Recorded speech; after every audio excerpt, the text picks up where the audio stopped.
service. Hi again, everyone. This is WarLegions, the comeback of our excellent history topics, only here at WarLegions.com.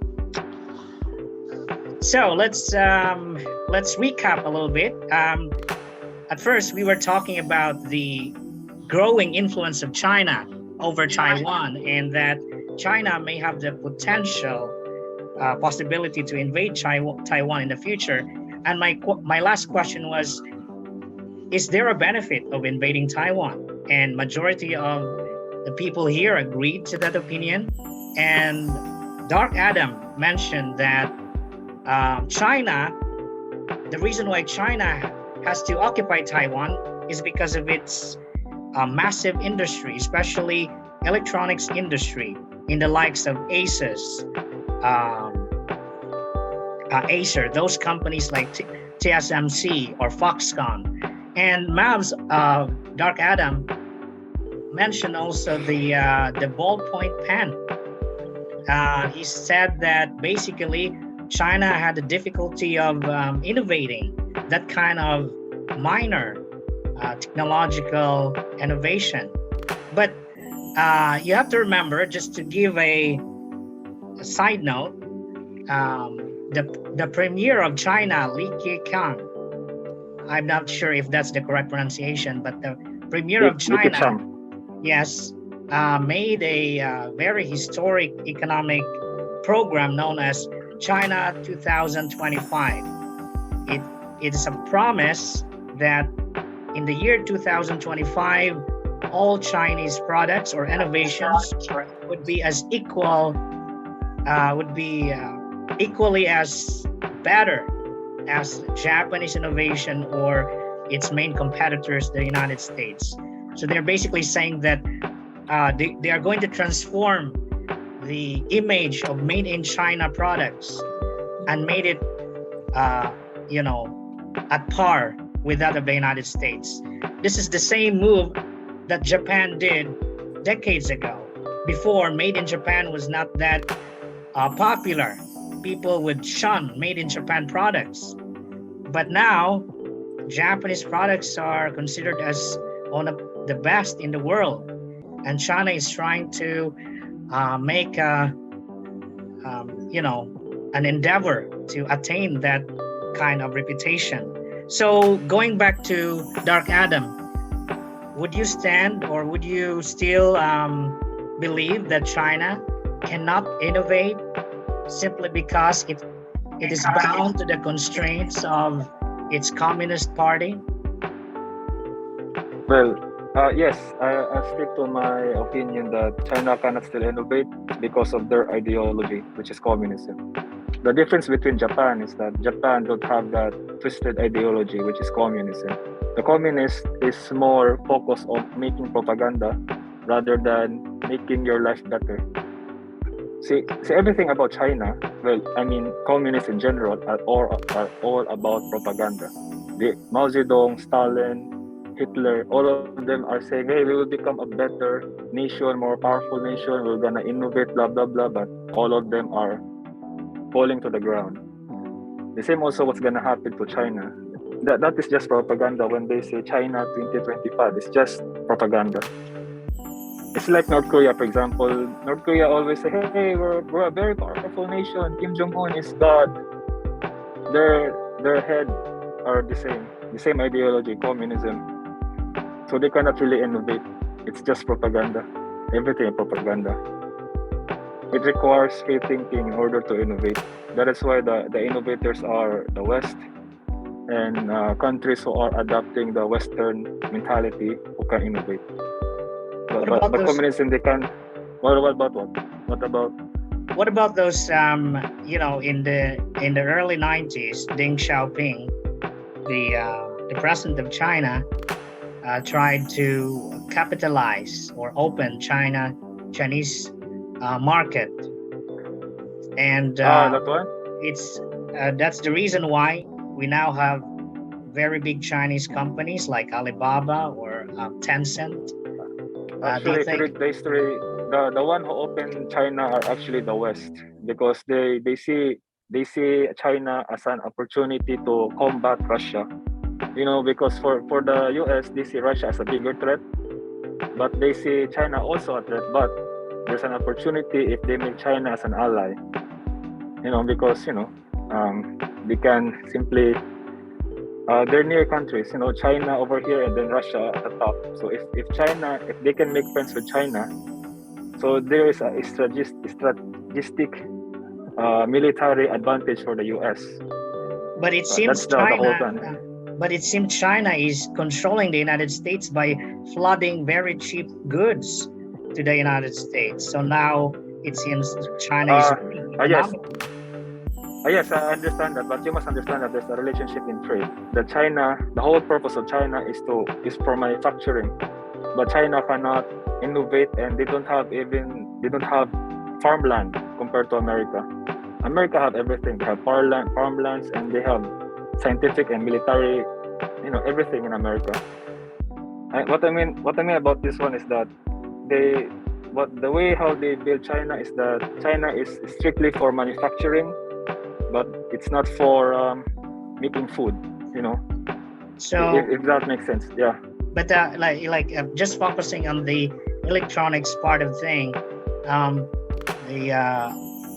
Shenzhen will not be considered as the Silicon Valley of Asia if it's not a main hub for innovation, isn't it? Yeah, but if we talk about innovation is something like created from ground up. Innovation is not something like you're gonna assemble things like Legos. That's not innovation. You're just assembling parts that was imported from other countries. That's the Shenzhen. That is true. Okay, but we they still don't have to invent. consider They didn't invent the phone. They don't invent the phone. Okay, they don't invent the phone. What they did is they assembled the parts of the phone. That's what they're doing, and then they put label Huawei, Xiaomi. All right. But they don't invent the phone. All right, so Steve Jobs is not Chinese. I'm gonna ask Marco on this. Marco, you probably are aware of hundreds of patents filed by prestigious Chinese universities like University of Peking. Chinese scientists now are filing lots of patents, technological patents. Are you aware of that? Not really. I'm not aware of it, but in my own opinion, weighing in on Maverick here or Dark Adam here, he does have a point because, for example, if you say about innovation, in my view, when it comes to innovation, it's something like groundbreaking, revolutionary that would really change everything. Now, in our very complex, highly technologically advanced society that we have now, if you go back in the 1960s, 70s, and 80s, what are those revolutionary technology? We have the internet, which later led to what we have now, and of course, the advancements in GPS, that's telecommunications, and of course, we have the invention of cell phone, which ushered the age of wireless communication. Now, if you say innovation, it's just like this. Do you think Bill Gates could really, put his idea up if the environment he's operating in is similar to China? Or for example, can Steve Jobs create the Apple iPhone if the economic or if the situation of a society is similar to China? Or can Mark Zuckerberg conceptualize and really adopt Facebook without if let's say, for example, the United States is like China? So in that sense, I would agree with Maverick there. Now, if you say about innovation, about patents, the way I understand it is that China innovated it, but in a sense that the structure is there. For example, we're talking about AI and fifth gen 5G telecommunications, 5G, right? 5G. Now, you might say, okay, China might be the first one to go 5G, or they might be able to create the fastest AI, but you have to look at the infrastructure. The infrastructure that allows them to have those, allows them to have those technology is the current infrastructure they currently possess, and they cannot have those infrastructure without foreign or technical assistance. For example, if we go to the silicon industry, China is still incapable of making less than 10 nanometer microchips, or 5 nanometer for that matter, because you need a very specialized a machinery to create that nanometer level chips, or what we call now nanometers. And currently the US does not supply China with that, because it will give away their technological advantage. And it's right now Taiwan leads the way in regards to the manufacturing of those nano chips. And so whatever patents China files, they're building it they're building that because of the current infrastructure or the advancements that others made already. So if you say that they advance AI, but the development of AI, it took decades. So they're not, I don't really call it, they're the Right. one Yeah, innovating it. I couldn't agree more with you guys. The best example for this is actually when Huawei claimed that they invented their own operating system for smartphones. They call it Harmony OS, but actually Google. it's just an Android skin. It's because Yes, Android yes. is Linux based, and they build it on top of Android, which is Linux based. So they cannot claim it as a new operating system for their Huawei phones, because they simply stole the technology from Android innovators, which are US companies. So yeah, there's no question about the capability of China in terms of innovating things solely from the ground. That's the economic side of things. So how about I'd like to ask you guys about the socio-political impact of this conflict to the Philippines. When Nancy Pelosi tried to land on Taiwan, there was a rumor that before Nancy Pelosi could go to Taiwan, she should stop over to the Philippines before she can land to Taiwan. So the Philippines supposed to became her stopover before she could land to Taiwan. But when she requested a stopover in the Philippines, the Chinese government, Republic of China, or People's Republic of China, tried to warn our government, do not let Nancy Pelosi land on the Philippine soil, because she is on the way to Taiwan, which is a renegade province. If you were the government of the Philippines, what would be your stance on that matter? Would you listen to China, or would you allow Nancy Pelosi to land on the Philippine soil before she can go to Taiwan? I'd like to ask Barca on this. Microphone. Yeah, I get it. Well, it happened, and well, past tense noted, she deviated from her flight plan. She didn't even need to land in the Philippines in the first place. That's true. So the thing there is, there were alternatives, but it would have been a show of it would have been a good show. Well, basically a show for China, like a snub in the face against China, or a move against China, to have Pelosi land on Philippine shores. Okay, but I think the president at that time was still Duterte, so maybe It's Pelosi already didn't Marcos, really. actually. Just to correct you, Marcos. it's Okay. already Marcos. Yeah, So if it was, oh no, was he elected already, or he is already elected. Yeah, but was he sworn into office? Because I have Inauguration. this recollection. yeah, because that was Tapos just a lang yun. month ago, when Pelosi attempted to land Okay. on the Philippines. So Okay, so well, Marcos could have had a say on it. Okay, but I don't think Pelosi waited for him to give an answer. Okay, partly because also Marcos had some issues with the U.S. or basically the U.S. has issues with Marcos and vice versa. Okay, so uh, it would have been a show of force. Okay, and show of solidarity against mainland China. Okay, but then again, Pelosi found a way to still make it work in her favor.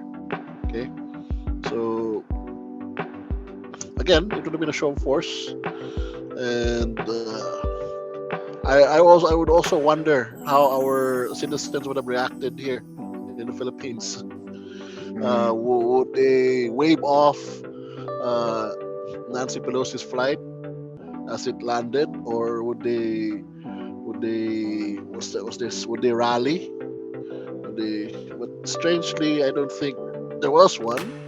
If there was one, it's more like chatter on the internet. Okay, Right. Yes. so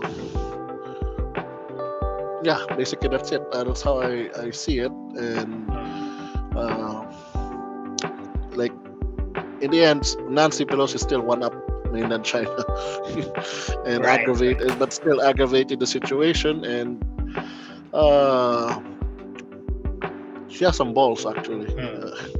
That's true. Very fearless, very That's true. fearless. Like she could have started World War III at some point, but it never occurred to her that way that it would go that far. And China ended up losing face more because they were so Yeah, aggressive in their stance. it would appear so. Right. Okay. So what about you, Marco? Uh, I just wanna just to give a brief background about how should our country respond to China.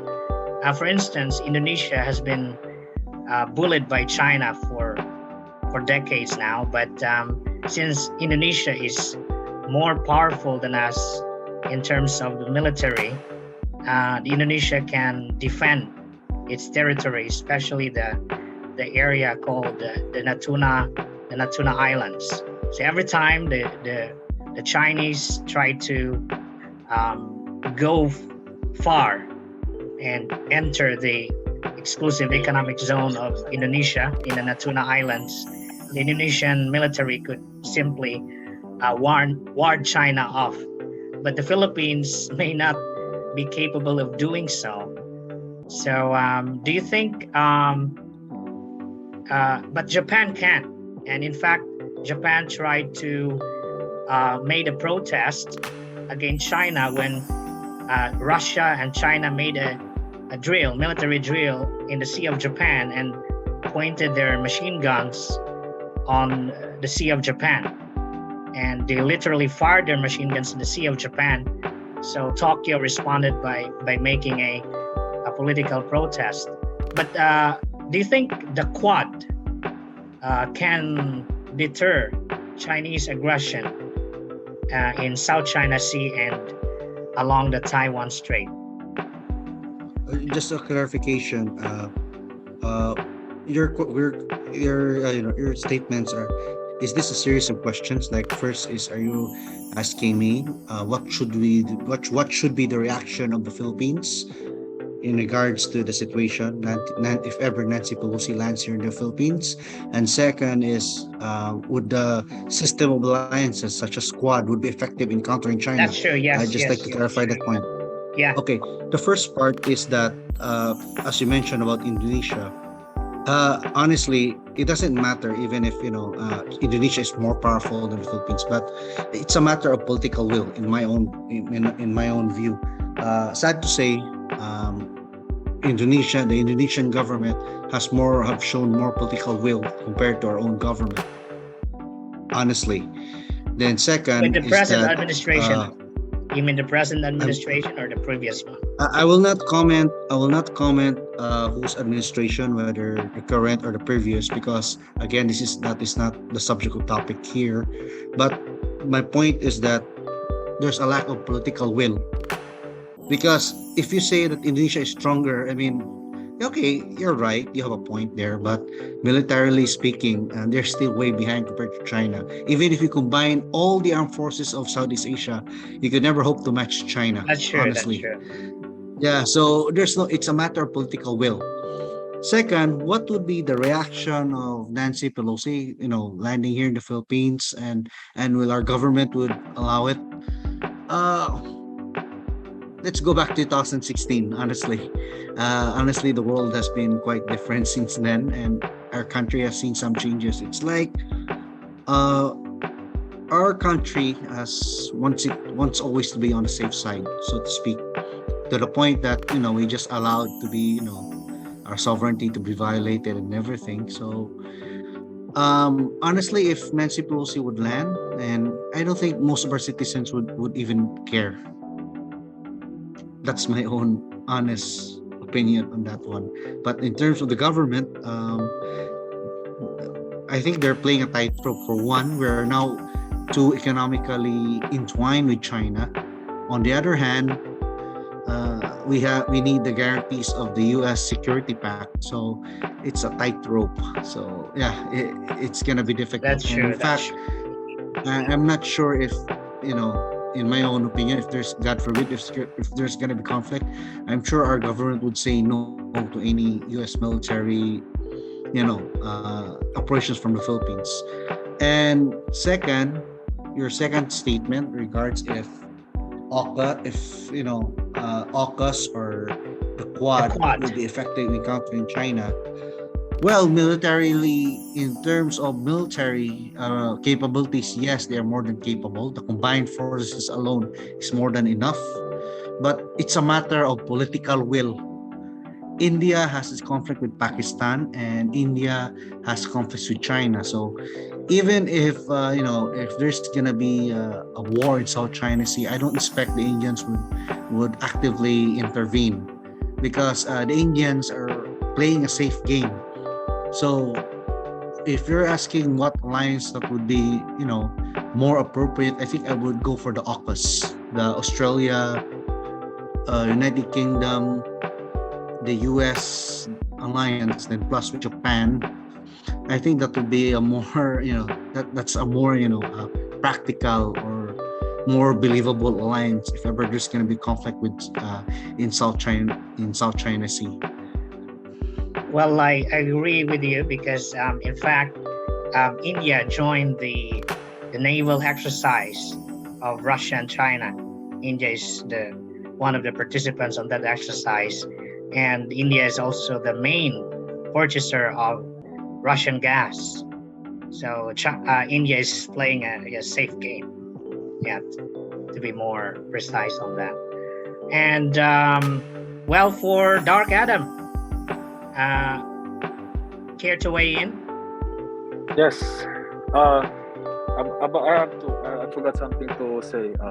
One about Taiwan and China.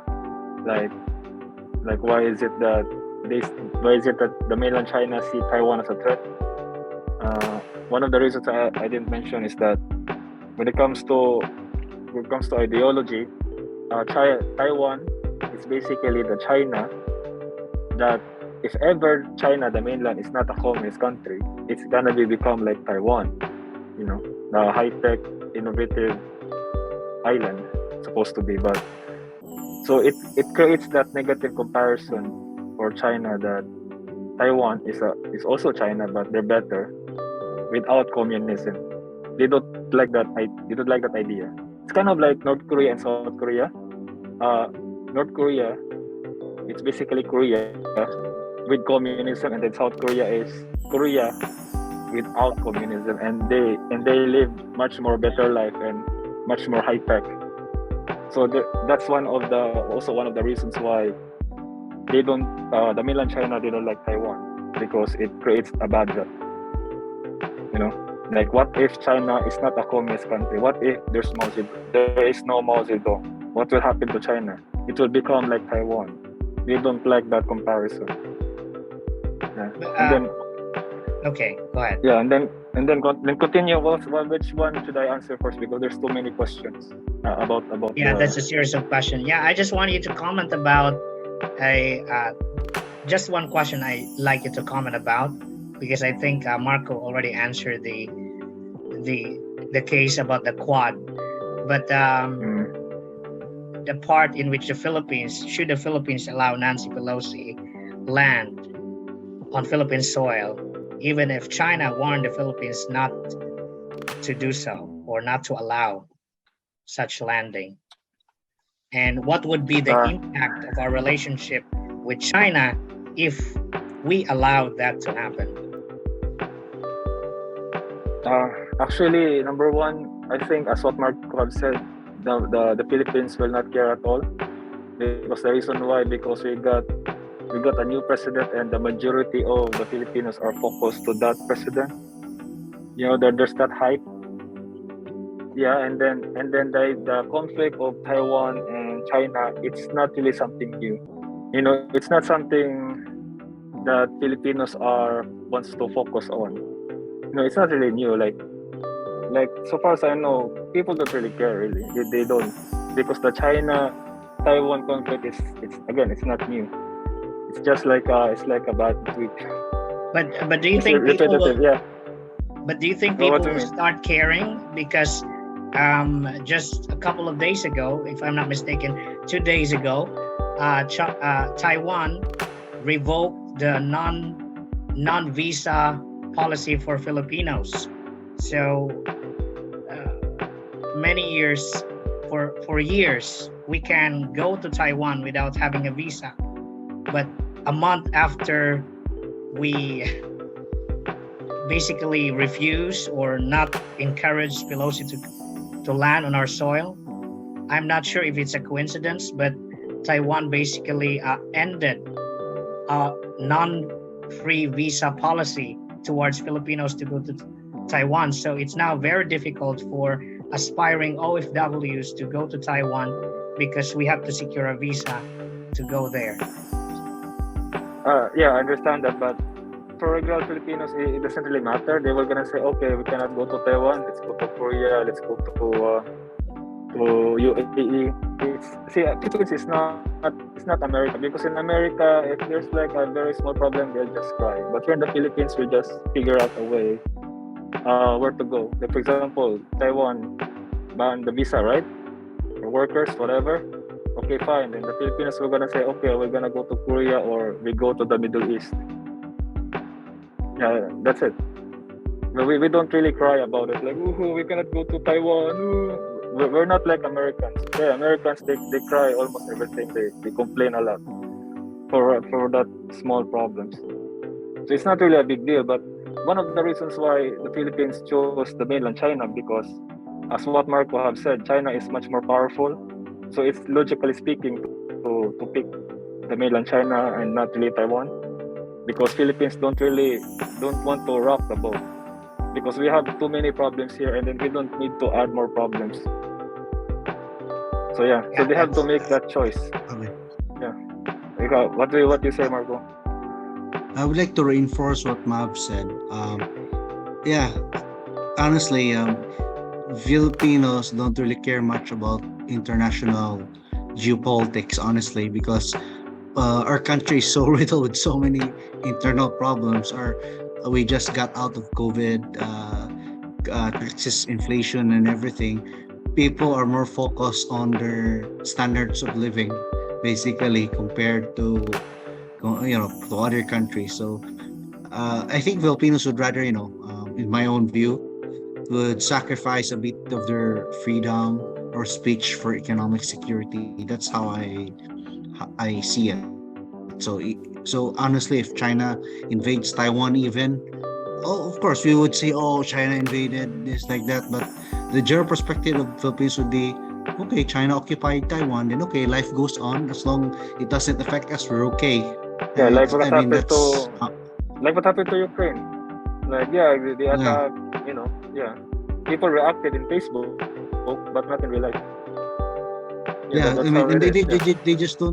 they just don't care. Honestly, I mean, that's the I mean, I don't know. We call it our mentality, or the don't care part. I don't know whether Uh, that's no, right not really, or because wrong. it's it's not because we don't care. It's just we are more focused on fixing our own problems rather than fixing other people's problem. Like, why do we need to fix other people's problem? We're not really, we cannot get anything. Or, I mean, if we have problems here, will they gonna fix our problems here? No, they don't. Yeah, Well, and yeah, and we you have cannot a solve. point, There's nothing much. but They don't.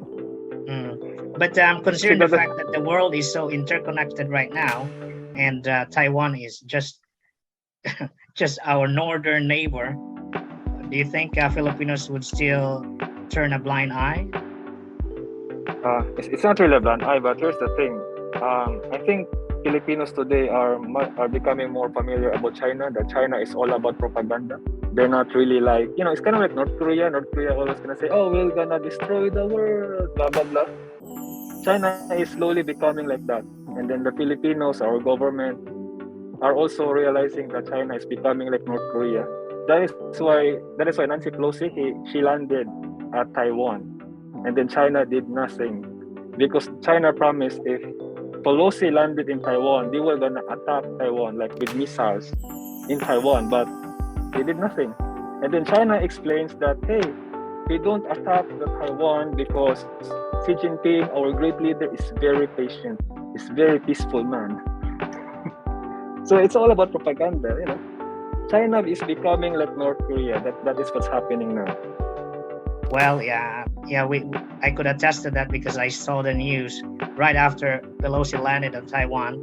The CGTN, that's Chinese-sponsored media, reported that Chinese jets were entering the Taiwanese airspace, but that's actually a false warning or news. So anyway, Yeah, they're only surrounding Taiwan. They only fly around Taiwan, but not really inside Taiwan. Yeah. That's true. Okay. Yes. Where's Barca? Are you still there? Barca? So to make it simple to understand, China is more focused on propaganda rather than to do what they have to do. If that makes sense. I see. Okay. All right. So it's 4:52. Shall we take a short break? Or Barca, do you have something to say, to weigh in? Well, Microphone. Can you turn on your microphone? It's off. Good. but how come my face is still there? Yeah, your face is not well, shown. Delayed. Basically, it's they summarized it in such in two different categories. Okay, so there's nothing to really add much except for the fact that Taiwan just really wants to be recognized as a country of its own. If they cannot be recognized as the one Chinese country, so that could be one case. Okay. So hopefully they get there's some lasting peace between them. If not, well, we know the end game for one country. Okay. All right. Thank you very much, guys. Now it's 3:32. Oh, 3:30 to be more specific. Maybe It's in the next 5:30. Okay. Yeah. So maybe we will talk about the military strategy or the weapons in the next part. Is that all right, Marco? So I'm very curious about. Okay, go ahead. Well, specifically, which era? Because there are lots of, this is are we talking about the third Taiwan Strait, the current one, or Yeah, from the 1995, 1950s? from 1995 onwards. So I'm curious about, because you've been saying like although China is a growing superpower, but they cannot really counter the United States in terms of the quality of military ships. For example, aircraft carriers. The United States possesses more aircraft carriers than China, even though China now is actively building new ones. But Yes. I've also read that China is constantly buying um, cruise missiles, ICBMs from Russia, especially those new S-400, 500, 600 series, which are countering um, the the U.S. equivalents. In fact, they're according to some articles, these S-500, 600 are far more better than the U.S. equivalents, and they pose threats to U.S. ships, particularly those aircraft carriers of the United States. Yeah, so it's an So, interesting Notor, discussion. yeah, we'll discuss it. So we have now a minute plus, so we'll take it on the Okay, next part. all We'll take a right, break and then okay. let's take a break. Okay.